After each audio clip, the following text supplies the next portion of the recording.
जागो पधारो मैं जो गण देवा जागो पधारो मैं जो गण देवा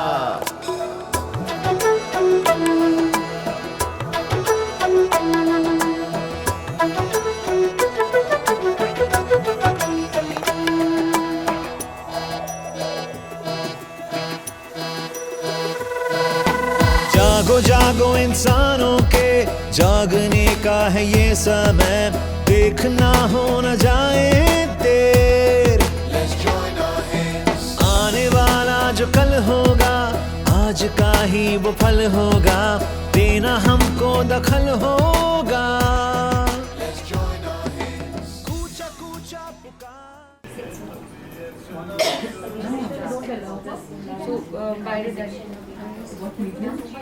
Good afternoon. The realm of the supernatural and paranormal, haunted houses, eerie specters, and scary ghosts leave us vulnerable and many questions unanswered. Nonetheless, when such stories are framed in words, they excite and scare us. Spooky, supernatural tales enjoy global popularity and readership. Today we are about to be a part of an interesting session with Anita, Krishan, who is a writer of horror stories. Encased in her books are stories that can scare even the bravest of the brave.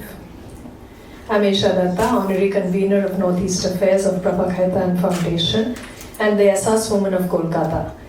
And I welcome you to an author's afternoon where we explore the mysterious world of the supernatural. Today's event, in association with Taj Bengal, media partner My Kolkata, and Essas Women of Kolkata. It is supported by eminent patron Shree Cements Limited as their CSR initiative. Author Anita Krishan will be in conversation with Nazia Yusuf Izzuddin, who is the Essas Woman of Kochi. Prabha Foundation, a non-profitable trust based in Kolkata, endeavors to showcase the literary and cultural assets of India. The foundation curates the best of events to widen the spectrum of languages and literature, be it English, Hindi, or regional. Authors and artists connect with their niche audience through events under the auspice of its various initiatives. Inspired by the philosophy of unity in diversity, eminent literati and cultural activist, late Dr. Prabha Khaitan established the foundation, organizes authors' meets, book launches, literature fests for veteran and child authors, panel discussions, boutique festivals, and performances of singers, dancers, and theatre performers. Prabha Khaitan Foundation is a cultural brand ambassador. Music to us is an important part of the culture. Our anthem deserves special mention in this regard. We are happy to share that 3-time Grammy Award winner Ricky Cage, who is the man behind the signature caller tune of Prabha Khaitan Foundation, has curated 12 amazing musical pieces.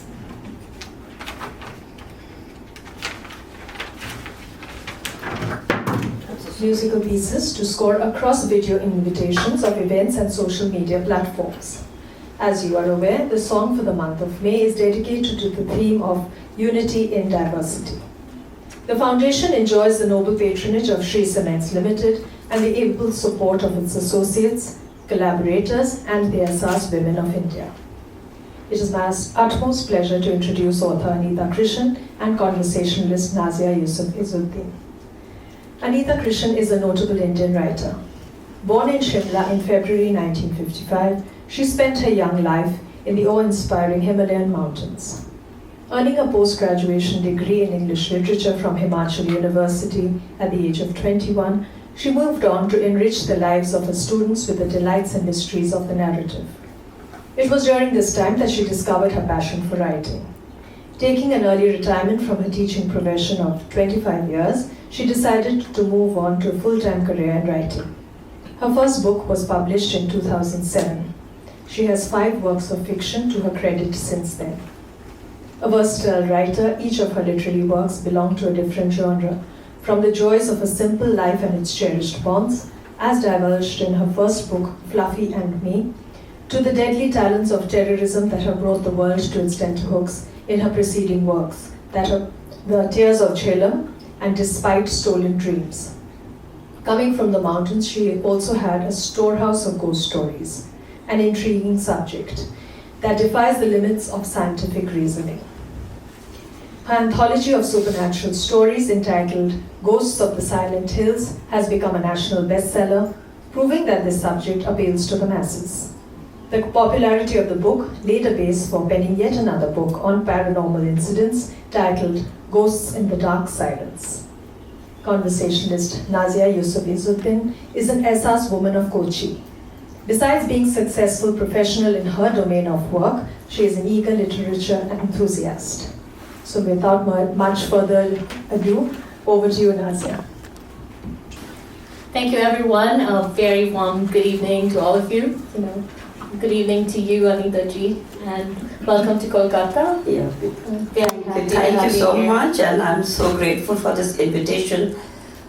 It has been in my mind that one city, and that also the city of joy, I've never visited in life.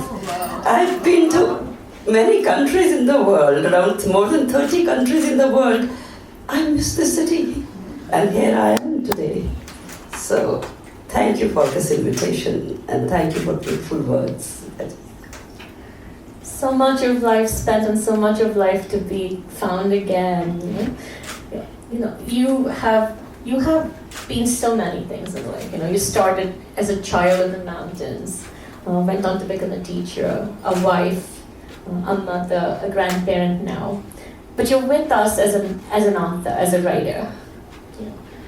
What brings a person to where you are, in the journey of life? Is it a decision that you make? Do you just wake up one day and decide, you're a writer, or you want to become a writer? Do you decide what you want to be, or life leads you to where you are? What is your journey? Yes, Nazia, that's a very important question. What makes you do things in life? And I very seriously believe, I'm 60, almost 69 now. And all these years I've seen that nothing is in your hands. There's a destiny that keeps leading you, through twists and turns of your life. And during that, period of your life, you keep discovering yourself. Some things that were hidden from you. So my life, begins, like you said, on the mountains. On a very cold day of February, when I was born, there was 3.5 feet of snow outside the hospital. And my father was posted in the suburbs of Shimla at that time. And he somehow managed to make, my mother reach the hospital, saying that he would follow soon after he would finish his work.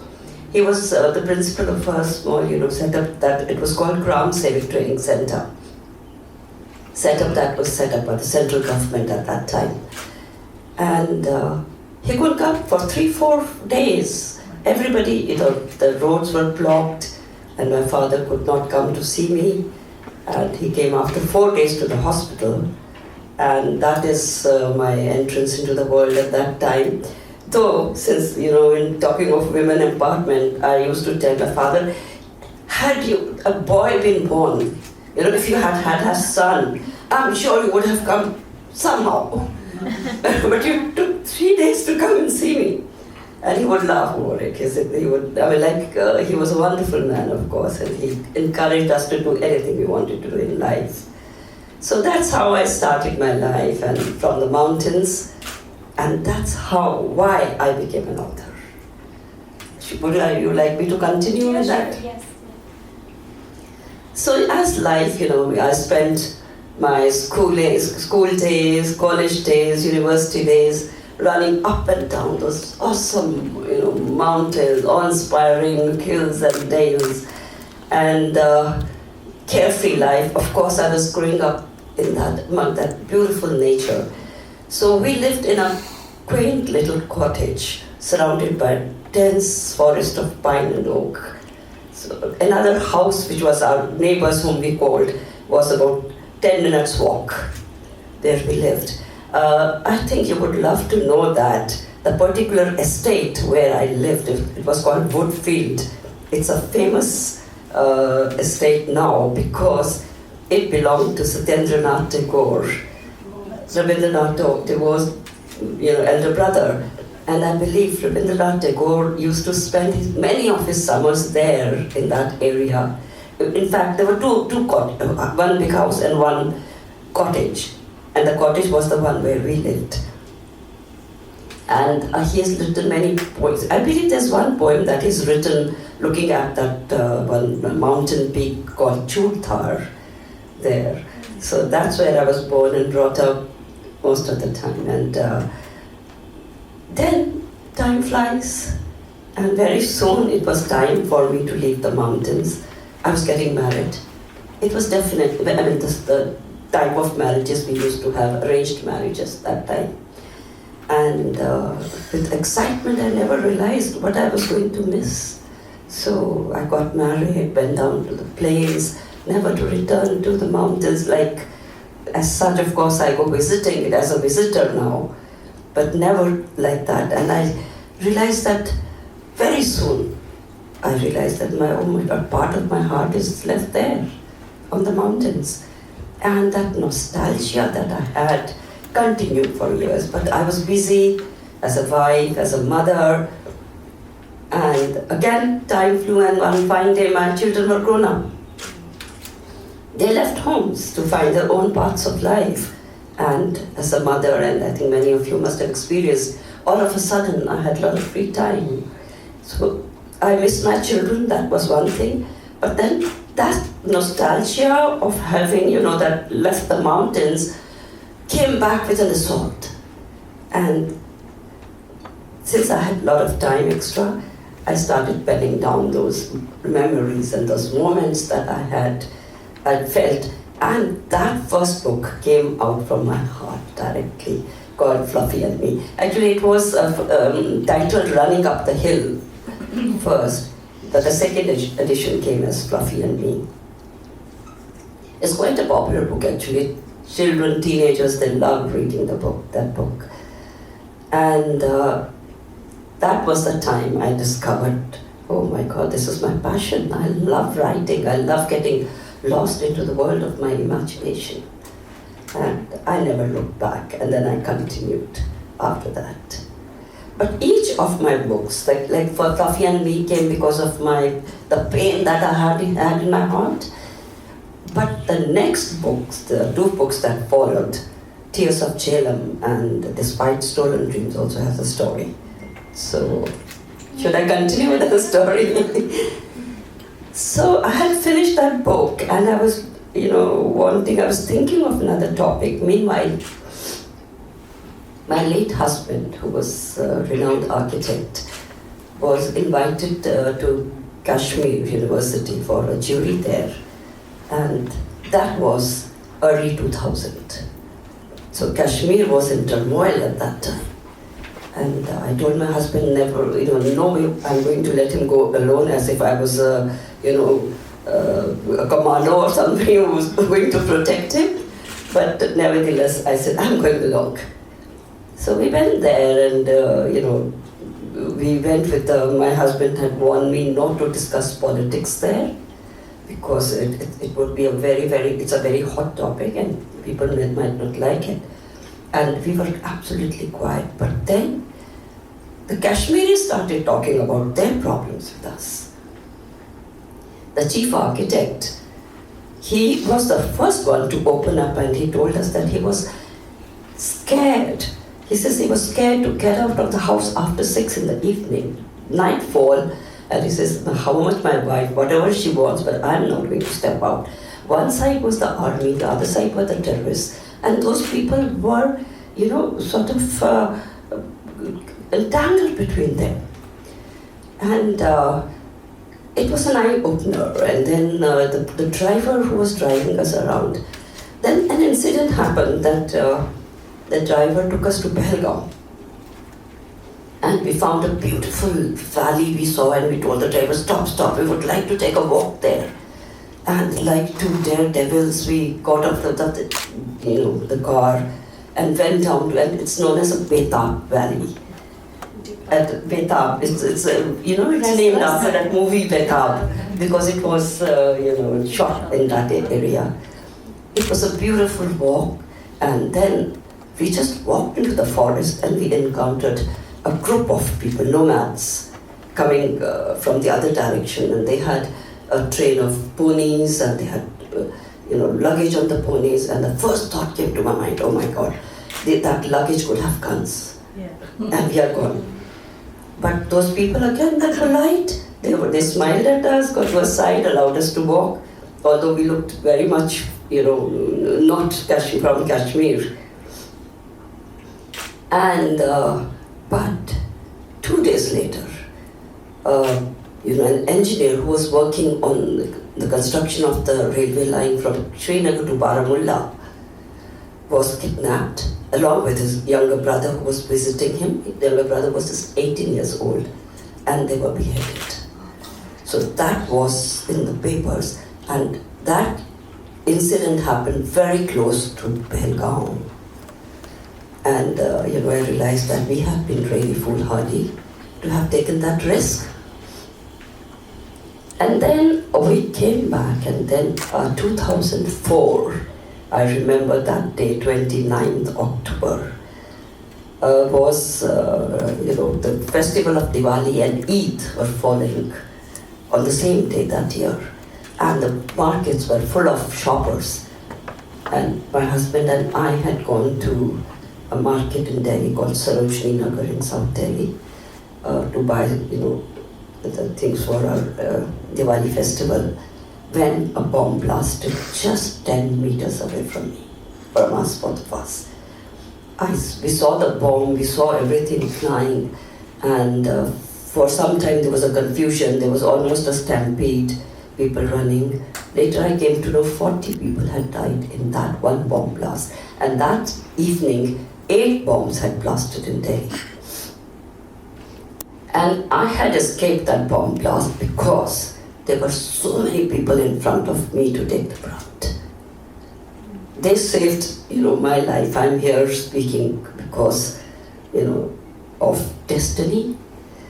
And that set me to think that, one thing, the major thing came to my mind, the one who had kept that bomb or blasted that bomb and killed the people whom he didn't even know. What for? It is nothing to do with anybody's religion. It is the simple crime. It's a criminal mind.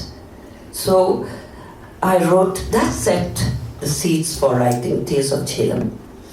And where I wanted to show the same thing. It's not the religion. Common people are all alike. We help each other, we lead same kind of lives, and we need to be together, and we need to understand that there's somebody who wants to break our relationships because of their own vested interests.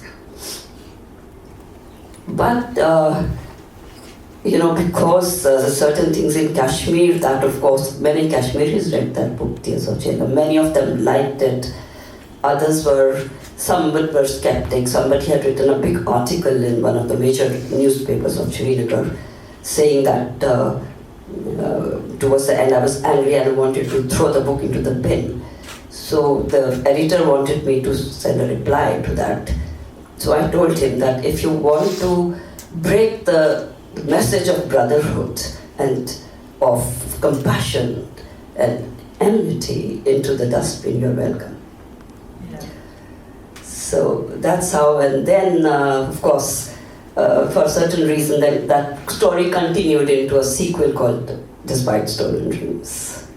Yes, so that's the previous books, and my passion of writing had begun, and it's going on. So when I read the book, Ghost in the Dark Silence, what stood out for me, because I'm not gonna tell you what's in the book. You read it and you find out, and then you get scared on your own. No one's gonna join you. But what stood out for me, right from the cover of the book, is a person who wanted to say something more than her stories to the world.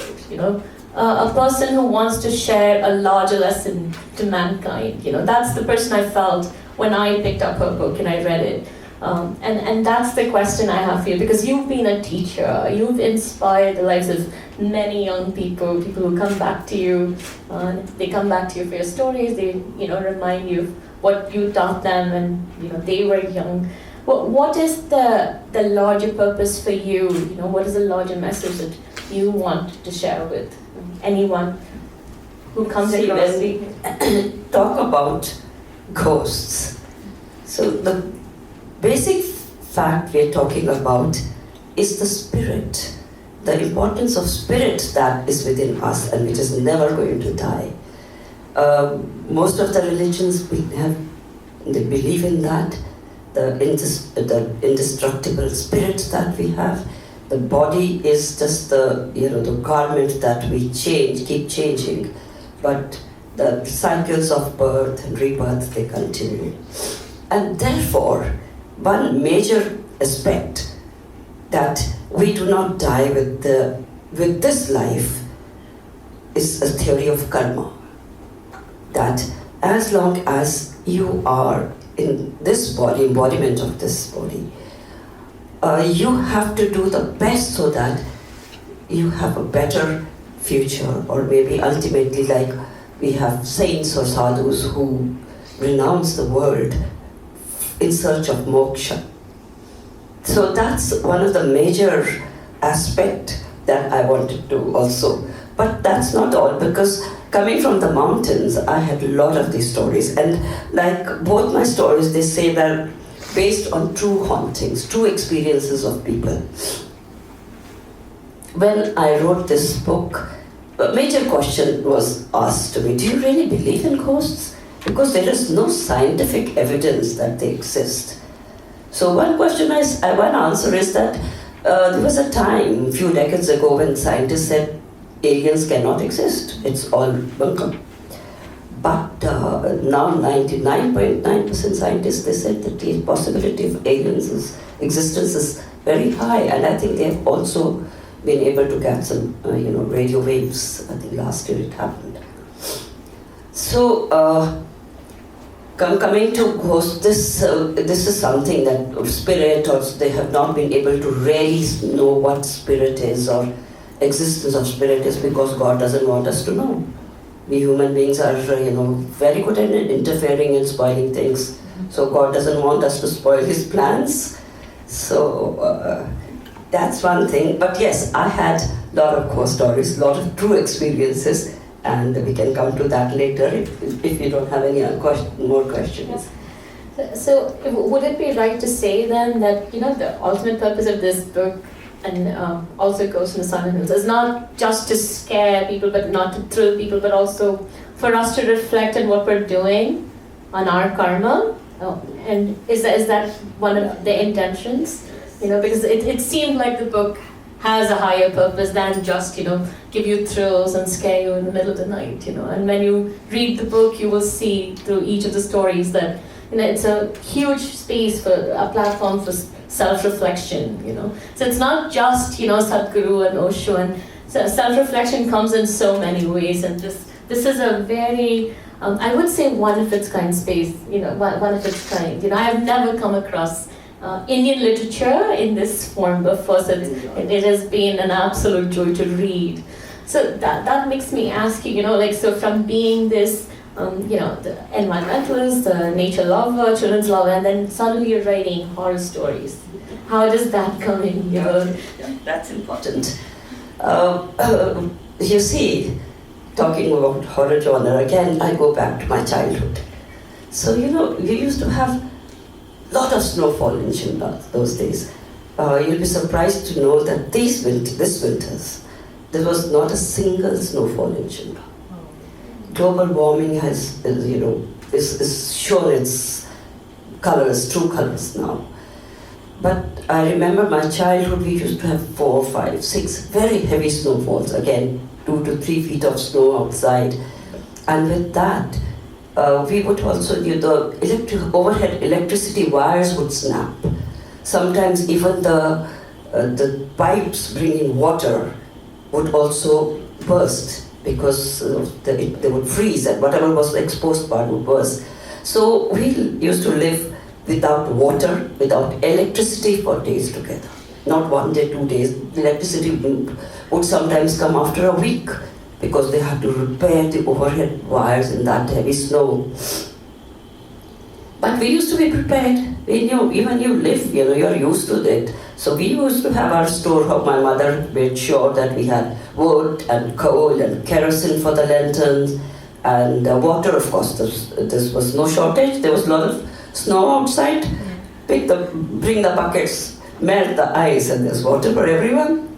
And in fact, that's a very pure form of water. We could directly drink. We used to eat snow actually as children.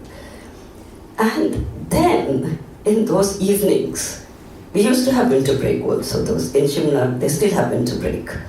And it would be so cold, minus 10, 15 degrees temperature, so, going out would be out of question. And we used to sit around the fireplace. So I was the youngest of 4 siblings. And my parents and us sitting together and telling stories, exchanging stories, and many times the stories would turn into ghost stories. And that excitement, that kind of, you're afraid, but it's a romance with horror at that time is so fresh in my mind. And that is why, when I had finished other books, it was also it came from my son, because I passed on those stories which I had to my children. And he said, "You have wonderful ghost stories. People will love to read your ghost stories. So you must write them." So that is how, I started penning these stories. And one of the stories, which is there in Ghost of the Silent Hills, when I said true stories, is something was our family story. Right? So if you are ready for some, goosebumps, yeah. So if I may add, you spoke about imagination, and you spoke about how a lot of your writing is for you to, be in your own world with your imagination. But in this world, you're actually with ghosts. When you're spending time alone, imagining and writing. And also, you said that most of these are based on true life incidents. Were you never scared, writing them and constantly, thinking about, those characters? And most of the stories are also in first person. Yeah, So in this book. Yes, in this book I read. So when you're writing, she is writing as the person seeing the ghost throughout. So that process, how is that for you? And would you also share about, how so many of these are true life stories, right? So the impact that they had on you, learning from people who actually went through these incidents. So once again, I told you we used to live in a very, very lonely house. So surrounded by the, thick forest. In fact, we used to have sometimes leopards or hyenas visiting, crossing our compound. I've seen that. So in that kind of, and then a whole lot of ghost stories that I used to listen. I used to be so scared at that time that even a visit to the washroom would be, the toughest task of the whole world. But I grew up with them, listening to them and living in that, and slowly, I lost fear. I'll tell you why we lose fear. In fact, whenever, why people like to read ghost stories. Because it's they're thrilling, it gives you excitement. At the same time, when you're reading or watching anything horror, your hormones are released. The adrenal gland releases its hormone, or cortisol, or dopamine, they all are released. And they sort of help you to cope up with that kind of a situation. So more of these hormones released, more you are ready to cope up with situations. And that's why they say even it's not wrong for children, not very small children, but yes, they can, of course, be exposed to ghost stories, because that also makes them get ready for situations in future. And I think that's what happened with me. Living in a lonely house, listening to ghost stories, knowing that these things had happened in reality, something got me ready. And when I was writing these 2 books, ghost stories, I needed a seclusion. I needed an environment, that kind of environment around me. And I would wait for the nightfall. There's a nice, beautiful park in front of my house where I live. And I would wait for the park to get empty. Everyone, children playing, when they're all gone, I would go for my walk. In an empty, absolutely little dark, shady with a lot of trees, I would take my walk and plan my stories. Imagine, because in these all stories, of course, only the core element is true, around which, like all authors do, I've woven the stories. So I had totally lost fear. So I don't feel fear. And 2 years ago, I lost my husband, and I'm alone. Actually, my son and daughter-in-law, they live on the first floor. So we together. But at night, I'm alone on the ground floor. It doesn't matter to me. I go walk down to the basement. You're going to be scared. I think I would rather be more scared of a scary human being, a criminal, a murderer, a psychopath. Because I've never seen ghosts really harming as such. Very, very few cases when they harm. But usually, the incidents which are family incidents are something. Of course, they appeared and they're scary at that time. But human beings are more dangerous. But then you also write about Kala Jadoo, black magic, and agoris and also tantra. So you, especially about the woman who went late night into the Kabristan, to the forest and with need, and you said that it was your aunt, right? So it was an incident that you had heard firsthand. Would you share more about? Would you tell us about that story? That one? Yeah, two incidents that I would like to share with you now today. Like the one she's talking about. This incident happened in '60s. I was a small girl, school-going girl at that time, and my aunt, who used to live in Delhi at that time, started, seeing somebody in the middle of the night at the door of her bedroom. Invariably, almost, it started a few visits and then continued to being every day. And at the same time, her husband started falling very sick. Sick to the extent he stopped going to his office, to work or anything. And she knew that something was there, something was hovering around them, trying to destroy them. But she didn't know what it was. And then she was my father's sister. So my father, who was in Shimla, helped them and got them transferred to Shimla. And when they came to Shimla, 6 months there was nothing. 6 months or a few months, I think, there was nothing. So they were very happy, relaxed, of course. That defeated the paranormal thing, whatever it was. And suddenly, after a few months, she appeared in Shimla again, the same time, middle of the night. And then, they had to look for somebody who could help them, somebody who had knowledge in this sphere, somebody who, the exorcist or somebody. And they managed to find one. And he told them that somebody had, done some kind of black magic, which is called Kaliya Masal. Actually, I didn't know, nobody knew about the name, which I only did some research on this, and then I came to know something called Kaliya Masal, in which, it's tantrics who do this black magic. They make the victim, eat some ash from a funeral pyre, and what happens, they attach that spirit of that person to the person, and according to what my research, that the other person dies within 40 days. But my uncle survived, and it went on for almost a year, and finally they had to have a puja and the help, and then that ghost. It was a ghost. Apparently told my aunt that she was very hungry, she was starved, and she wanted to eat meat. So she had to come into the forest to offer her meat in the middle of the night. And she did that.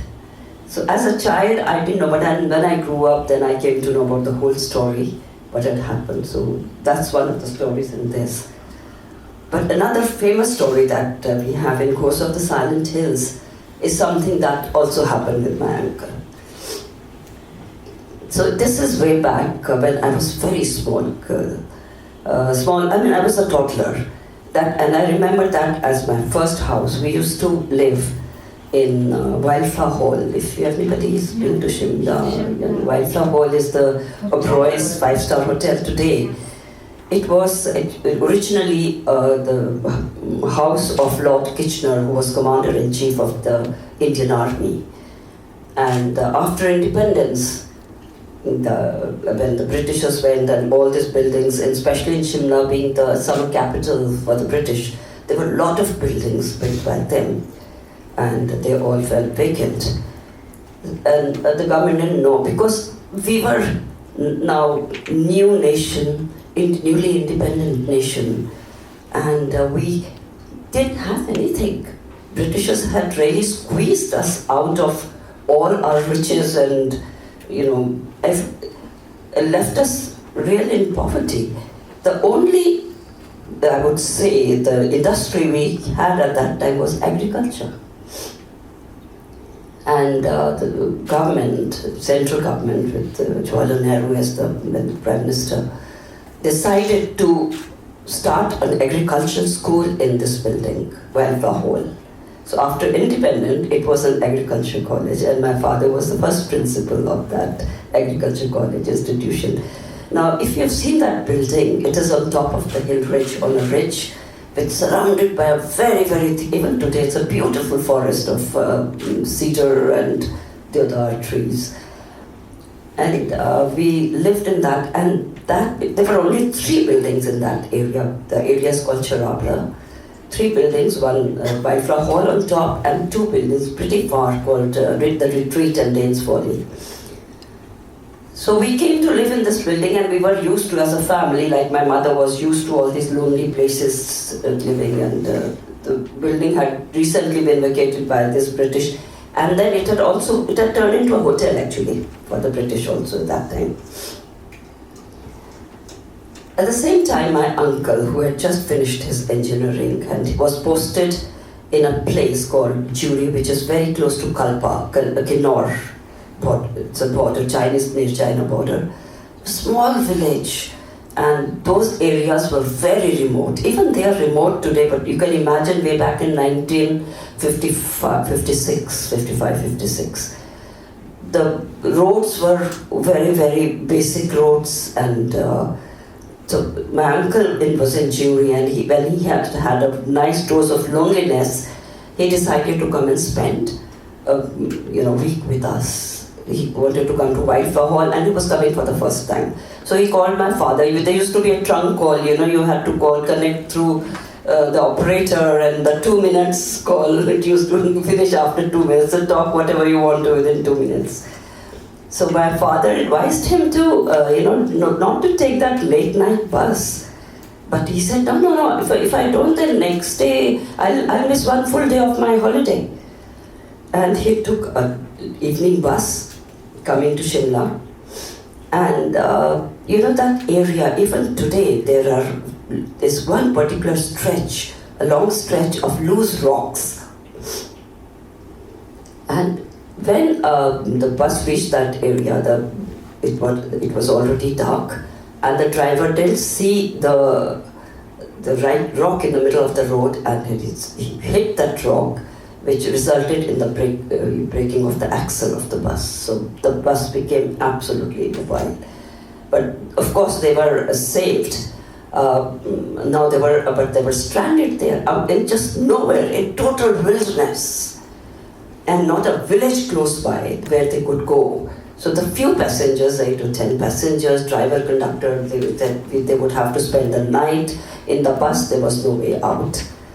And they all, sat in the bus, those days how people were singing bhajans and, praying to God to help them. So they were in the process of sleeping around 12 at night when they heard a, sound which was like a music to their ears, sound of a vehicle coming. Because hardly any vehicles used to ply. Only 2 buses used to ply, morning and evening buses, and few government vehicles, that's it. And they all ran and jumped out of the bus to block the road and stop the vehicle. But the vehicle stopped anyway. It was an army truck. And the army fellow saw them, these passengers stranded, and he wanted to help. So he said he would give them lift till Shimla, no problem. And they hurriedly, all of them, they took a lift, and the truck, by 12:30, they were, moving ahead towards Shimla and very happily sitting. So my uncle had the privilege to sit with the driver and his helper right in the middle, and of course, as usual, the topic again became, of supernatural, and uncle told him that these people have been frightening me with all the stories, and I don't believe in all this supernatural things. And anyway, when my uncle told him he wanted to go to Wildflower Hall and he didn't know where it was, the driver says, of course he knew. He says he had been the driver for the ADC to the governor or something, and he had been to that building number of times. He knew he would make him reach there. Around 2:30, middle of the night, the truck stopped, and the driver said, "Sir, your destination is here." So my uncle looked around. He says, "What destination? What are you talking about? This is only forest. This is all jungle. Why do you want me to get off here?" He says, but that's where it is. The building is right on top of the hill. And you have to walk around 10 minutes, walk uphill, 10-15 minutes, walk uphill. If you go fast, you'll do it quickly. But this is where you have to go. This is Wildflower Hall. Anyway, my uncle took his bag, hopped off the bus, and with trepidation watched the truck's light disappear around the curve, and suddenly it was all dark around. And there was, I think, crescent moon, and slight moonlight was there. And when his eyes got used to the dark, he turned to climb up that road. And the moment he stepped on that road, there was a woman standing on the side of the road. It was it was not even it was a small, not proper road, a kacha road going up to the building. Middle of the night, 2:30, in the forest. My uncle, we got a jolt. Who is she? What was she doing there? But he passed by her quickly and started climbing, thinking about it. Maybe she's off her mind, maybe she's disoriented woman, because nobody, even I would be scared to be out alone at this time of the night. And of course, forest, and there are animals, the creatures who, and even that forest was infested by the Himalayan bears, and they attack, unprovoked also. He started climbing. He went up little out of curiosity. He turned to look where she was, and she was right behind him. And then he got the jitters. Who was she? Why was she following him? And he started running, and he ran about a curve, turned back, and she was right there, still, matching his pace. And he was huffing and puffing and perspiring. He was in a, totally terrified that who was she? And why was she following him? And he started telling him, perhaps she lives here, perhaps she lost her way, perhaps, that she's equally scared and she wants my company and all those things. Plus, of course, he started reciting Hanuman Chalisa, how much he knew, and running up. And then suddenly, he took a turn and the building loomed in front and he stopped. At last, he had reached, he turned to look and she wasn't there. So what a relief, thank God. And building was, of course, middle of the night, it was dark, and it was a small college, 15-20 students. So the ground floor was the lecture hall rooms. On the west wing was our residence. And on top was the 2 floors. One was for the lecturers and one was the hostel for the students. And that's all that building was. So he looked around, he said, that must be the college. So where would be the principal? He looked around and he spotted a cottage little further away. That cottage doesn't exist anymore. I think they have built a parking place now, the Broyes people. There was a cottage at that time. It was a nice 2-bedroom cottage. So my uncle, he took a detour through the garden and went down to the cottage thinking that his brother and family lived there. Went up the stairs to the veranda and knocked on the door. There was no response. He banged, no response, till he realized there was a big padlock on the door. He wondered why, then where was the house? He turned. She was standing right behind him again. And she was so close, and that was the time he realized that, oh my God, she's something, she's a spirit, she's a ghost. And that was the time it struck him. And he ran for his life, he jumped down, tumbled, because he had spotted somebody with a lantern up there in the veranda. And that used to be the guard. Again, the guard who was scared to leave the veranda. So he would he'd stay around the building, but not go beyond that. That's what he later discussed, that he would not step out of that veranda at all. So my uncle ran up to him and, the guard had come to check who was the man creating so much of noise. So he had asked him, why are you creating ruckus in the middle of the night? So he said, I'm so-and-so, I'm, the principal's brother. He says, no, he had to come at 10 o'clock. You're coming at, now it's almost 3 in the morning. You're not his brother, but anyway, he had to convince, and all the stories is there.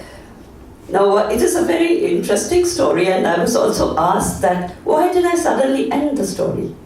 But that's how the story ended. I could have said, made it even more interesting by saying that perhaps even that fellow with the lantern was a ghost. Imagination can run, wherever you want to, but that's not how it ended. It just ended like my uncle falling very, very sick from the next day. For a few days, he had fever, and but because out of that extreme fear, he got that. So I had plenty of these. But in this book, apart from that, then many people came to share their stories with me. So, thing is this, again, once, whether I believe or I don't believe in ghosts. So there are 3 kinds of believers, So number 1, on top, skeptics. We don't believe at all, this doesn't happen, and this is all imagination and hallucination of people in which extreme fear. Even the scientists or doctors, they say that this is the oxygen-deprived mind which hallucinates and all that. The number 2 types, like me, confused.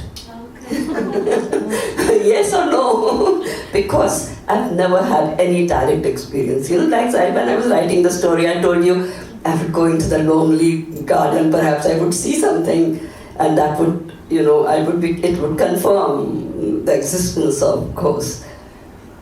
But when people come to share with me, few of them, I could see goosebumps on their arms when they were telling me, and I believe that, yes, they had undergone something very, very strange, out of the ordinary. And the third people, of course, those who have direct encounters, and they know for sure that there's something happens. So it also happened with my nieces. They lived in Delhi. They shifted into that little apartment, and they realized it was haunted. So one incident, the last one that happened with them was, both the sisters were sleeping, and both of them at the same time saw a shadow sitting between them, and getting up and going and standing next to the cooler. So the younger one thought it was her sister, because she was half asleep. She says, Didi, please don't fiddle with the cooler, it's already very hot. And the Didi says, I'm here on the bed, Manisha. And she looked at her and she looked at her, and then the shadow was there standing next to the cooler. But they had had some experiences even before that. And that incident, well, they had, the mother rushed from Shimla and they had the puja. But that incident changed their lives because they realized the existence, and that's what they impose upon me. I'm still, in the confused category. But they are imposed their ideas on me, and they left their jobs, and today they are past life regression therapists, both of them. So they went into, and then the experiences they share with me, saying that people taking them into past lives. You must have read that Dr. Brian Ovi's book, Many Lives, Many Masters. So that's what they are doing exactly these days. And they totally believe in this. And then if you believe in that, and if you believe in God, God is supposedly the highest spirit, Param Atma. So if there is God, then we are the minor small spirits. And part of that God spirit is in us too. So this is how a Friday afternoon becomes, the prelude for a great weekend. So happy sleeping. And if you're going to read the book, I recommend you read it at 11 in the night.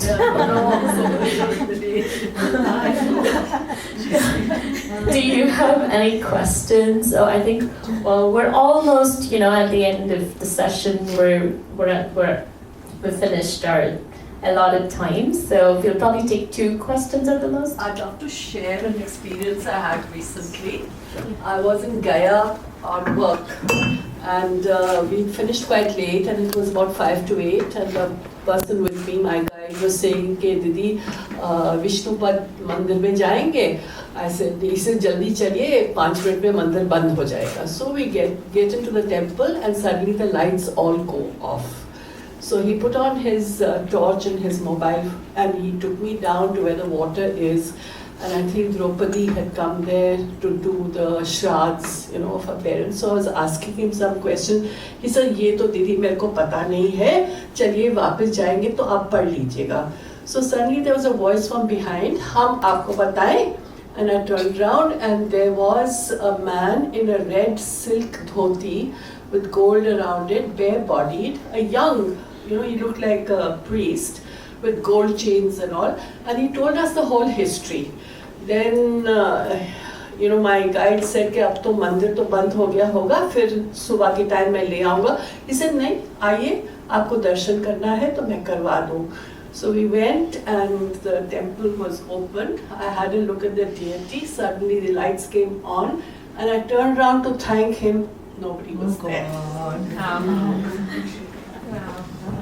What an experience. Yeah. Did that leave you scared, or did that? I felt so good. I said that, somebody's come That to was help me. a very positive, holy spirit. Yeah. But I would recommend you watch this Bengali movie called Bhute Bhavishya. It's a spoof on how the ghosts have no places to stay now because all the old houses have become multi-stories. And how they fight for admission. Okay, so that's, thank you. We'll take one last question.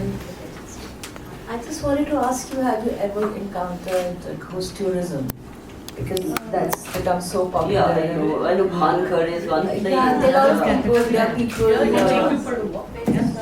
and there are people who are talking about it. And there was one gentleman, I forgot his name, but he had a documentary, and we were invited to a club where he had taken recordings of Karka to Makot in Delhi, and how the computers were switching on and everything. And then suddenly, and he did a lot of research, and he was pretty popular.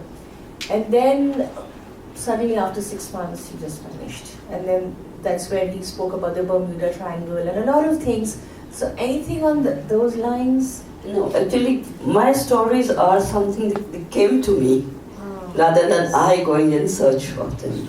Because my nieces, because of their past life regression therapies, they come across a lot of people with experiences. And then they connected those people to me, that they're saying about Boa is writing some, stories. Would you like your story to be, written or rewritten? And that's how one of the stories here in this book is of a young couple who had built a new house. On a plot they had bought, they had built a new house. And right from the day they shifted into their new house, something, they started to have some kind of experience. It was haunted. In fact, that young man would see invariably every night a ghost of a Sardar. So the story, he did some investigation. I mean, I won't tell you more because... No, my question was because you said you're sure and not sure. Yeah. So that's where it came from, that you were never interested to experience, because there are organized ghost tourisms No, coming up. I'm not that brave. Also, do we understand that there were times when you were scared? While writing, no, but as a child, there were times when I was scared, definitely. One time, I was in class 10 and we had, I told you, we used to live in the suburbs of Shimla, and I had gone to watch this movie, Dracula Has Risen from the Grave. Oh, yes. And I came, when coming back, it was dark, because Shimla, mountains, they get suddenly very dark, after 6 p.m. And my friends, they all used to live very close to the main town, whereas I had to walk 3 kilometers to my house. So I requested so many of them to, come with me, please come, I'm not scared to go alone. Till they reached halfway, which was the Cecil Hotel, again the Royce Hotel. And from beyond that I had to go alone, and unfortunately, the road also becomes lonely, and I remember walking that road. I was so scared. But not that I had had any encounter, but because I had watched, and I was a young girl at that time. I remember one very small personal incident. We were traveling in Switzerland, in a very small town called Vevey. It's a very, very small town. And just towards the outside of that town, there was a little castle, and it was called the Witch Castle, and that's where they were, trying to show witchcraft, and this wall, the spirit counter. And I was just telling my husband, just imagine, just because it's abroad, they have so many dollars and so many this, and how can this be so organized? I mean, people are getting fooled. And suddenly I feel my mobile's vanished. Mm-hmm. And there's no mobile. It was just right in front of me, there's no mobile. And I was not scared, but I did not even think that the witch were trying to tell me that please don't question our existence. And then we went finding it here, there, and then, because it was a small thing, we went to the transport office and everything was looked, the cameras were looked, everything, and the mobile was not found. And after that, I was convinced that yes, there is, and I don't need to question them, but I'm also very grateful that I was not frightened for death. So that was a big thing which came back. So, talking about fear once again, where we used to live in Shimla, there were also burial grounds very close to our house. And people around, did claim to have experiences, seeing things, ghosts or spirits late night. And I would tell every time I would hear any incident, I would come and share with my mother. And I would tell Mama, we live in such a lonely house, and the burial grounds are so close by. What if the ghosts come here? And my mother had only one thing to say each time. No, we have Bhagavad Gita at home. Yeah, that's something. Nobody will come here. That way, yeah. Were you the only child? No, I was the youngest actually. The youngest to the extent my sister, brother, they're 8, 10 years, 9 years older than I am. So, I was the baby of the house. That That to please come and felicitate Anita Krishan with a memento of Bengal's Dokra. Good evening. Oh, thank you. So beautiful. Thank you, Prabha Khaitan Foundation, for the invitation for my first visit to Kolkata. Come back again. And thank you, SAS Women. You are really, really surprising. You are so full of energy and you're doing such good work. So I have my, good wishes, my blessings to all of you. May you all keep doing your good work forever. Life is only for that actually, that it becomes meaningful when you work for others. Thank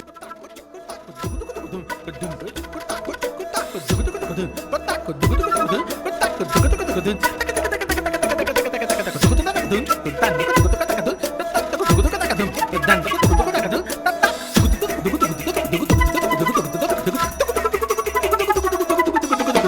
और मैं जो मिल जाए तो ना रहेगा फिर हम और वो, सब करे तो जाएगा हो।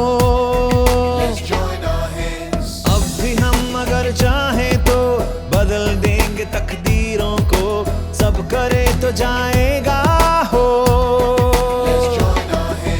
दरिया दरिया पुकारे, नदियाँ करती इशारे, ना करो अनसुना रे।